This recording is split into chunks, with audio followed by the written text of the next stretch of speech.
This is your ultimate stop for everything sports. The Golden State Media Concepts Sports Podcast. Should I say more? From the NFL, MLB, the NBA to MMA, it's all in here. The Golden State Media Concepts Sports Podcast. Listen now.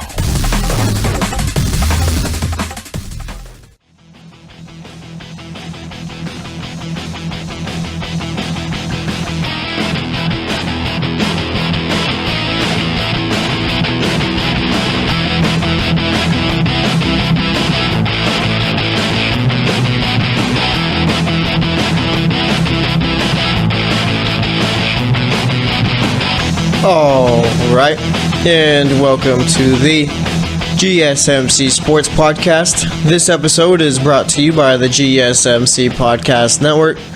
And as always, I am your host, Jesse Tapia. Here we are. It's Tuesday, still early in the week. Got 2 more days, well, Wednesday and then Thursday, until our first football game of the season finally.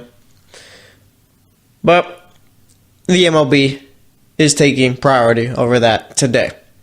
We got the MLB trade deadline going to be finishing up soon.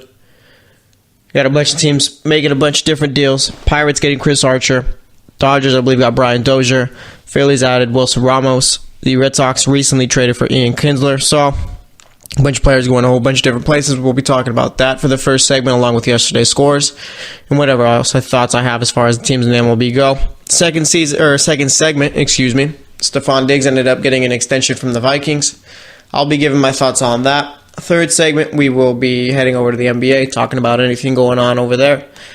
And then for the fourth segment, as we always do, we'll be talking about anything else going on in the world of sports. So that's how today's show is going to go. The MLB starting to pick up a bit. I feel like more people are starting to tune in, more so because of the fact that it's the trade deadline and the games are starting to mean more.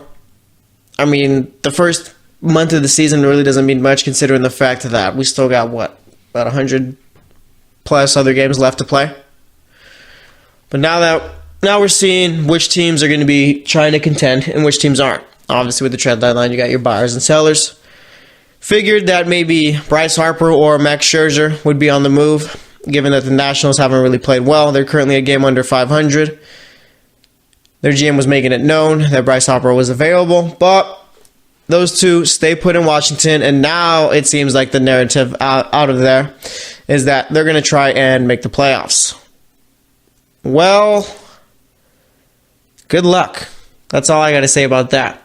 Because, I mean, the Nationals just haven't put it together at all this season. They haven't put together a consistent run. They've looked pretty bad, pretty average for most of the season. I mean, there's been no signs to show that this team's going to be able to pick it up. It just seems like this is one of those years where you're basically 81-81 at 500. I mean, because looking at them right now, they're 52-53. Let's see where they're at in the wild card race. Because maybe if they're like 4 games back, possibly, then yeah, there's always a chance that you do go on a little win streak. But even then, I mean, like I said, the Nationals just haven't looked good at all. So yeah, they're 5.5 back of the second wildcard spot, Arizona Diamondbacks. I think the Nationals would have been better off being sellers this trade deadline because you're not getting Bryce Harper back after this season. At least it seems like that's the plan. And there's a point where if you don't have Bryce, it's going to put a big void on your team. Chances are you won't be that good. Might as well get what you can for the guys you got on that team right now.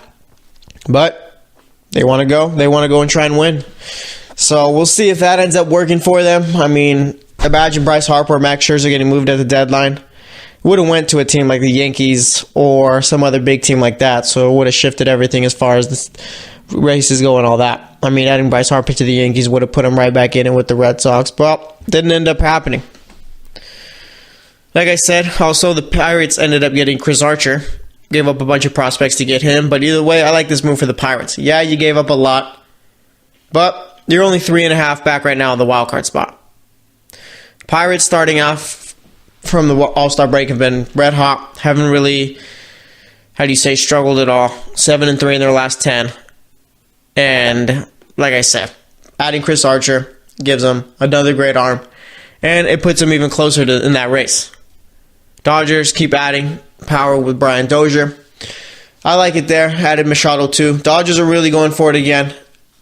The Dodgers have been a team where year in and year out, they always field a solid 9. Always got a solid team around them. Always playing well. But for some reason, once it comes to the postseason, the Dodgers always seem to fall short. Whether that was last year in the World Series against the Astros or the years before that, losing in the NLDS or NLCS. There's just something with the Dodgers where they can't get the big game. Seems like this year might be the year they finally do that because of all the firepower they're adding. Like I said, Brian Dozier and, Manny Machado. Dodgers are a good team right now. Kershaw probably pitched about as well as he could last postseason.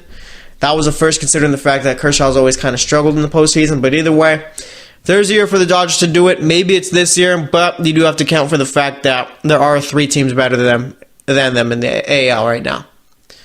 They're probably going to have to play one of those teams. But either way, Dodgers do got a solid chance.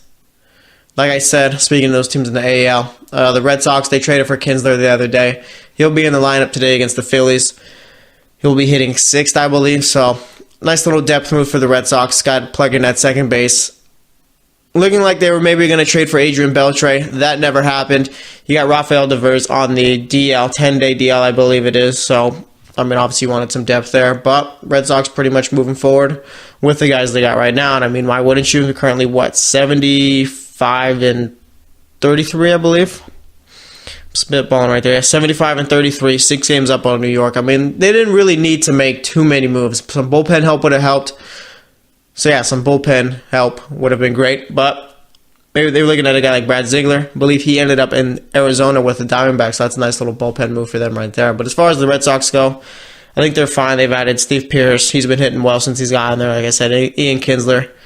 And maybe some players get bought out and they add some bullpen help that way. But Dombrowski said that they didn't find anyone better than Tyler Thornburg, and they figured that Joe Kelly is going to be pitching well going forward too.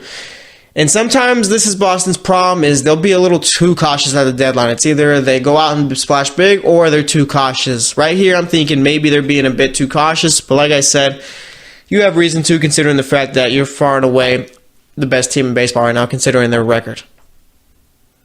As far as the Yankees go, didn't add any other big names going in.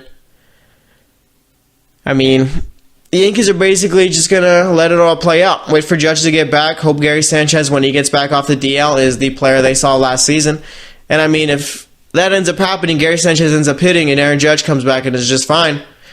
Yeah, the Yankees have a chance to go far in the playoffs. The Yankees are going to be in that wild card game no matter what, unless they make a decent run, a good run, and end up taking over that AL East division lead. I don't think that's going to happen considering how well Boston's been playing, and it's just they're down 6 games right now, so it's going to be tough. But either way, it's easy for them to go out, win the wild card game, and I'm assuming they'd have to play Boston if that ended up happening. And in that series, the Yankees have done pretty well against them this season, so the Yankees would have a decent chance. I like the plan that they stuck to. Don't be too flashy. Stick with what you got and hope the pieces fall into place. Because, the Yankees are still a real young team. So going forward, it's not like this is do or die type of season for them. They have a future waiting for them, so they'll be pretty solid, like I said. The Phillies ended up adding all-star catcher Wilson Ramos. Phillies, real young team. I remember beginning of the season, Philly fans were pretty much calling for Gabe Kapler's job already after he made a lot of questionable decisions. I will give them that. But, right now, they're number 1 in the NL East, 58 and 48, half game over the Braves right now. So, they're not completely in the clear like a team like Boston. Well, I didn't even say Boston is completely in the clear. I'd say like the Indians, who, have not had to worry about the divisional race since the season started, I'd say. Phillies are looking good. I think the Phillies are, I don't want to say they're a lock, but I'd say they got a decent chance, I'd say, at least making the playoffs, whether it be through the wild card game or winning the division. So let's see, any other big moves? I think you had, if I'm not mistaken, Jonathan Schupp from Baltimore going to Milwaukee. Orioles complete fire set here. Getting rid of Schupp, got rid of Gossman and O'Day to the Braves, Machado to the Dodgers, Brock to the Braves, and then you had Zach Britton go to the Yankees. Another move I forgot about for the Yankees, they added Zach Britton. He's pitched pretty well so far since he's been in New York for the last week or so, I'd say. The NL, I'd say that playoff race is a whole lot more exciting than over in the AL, considering the fact that you have a lot more better teams and I guess more teams who are in it. Like I said, right now, Philly's a half game up on the Braves for that division lead. Chicago's a game up on the Brewers in that divisional lead. And then you got the Dodgers who are a half game up on the Diamondbacks and a game up on the Rockies. Over in the AL, you got the Red Sox who are 6 games up on the Yankees. And that's ridiculous. The Yankees are 67 and 37. Any other division, they'd be in the lead right now. But since they're playing with the Sox, they're in second and 6 games back.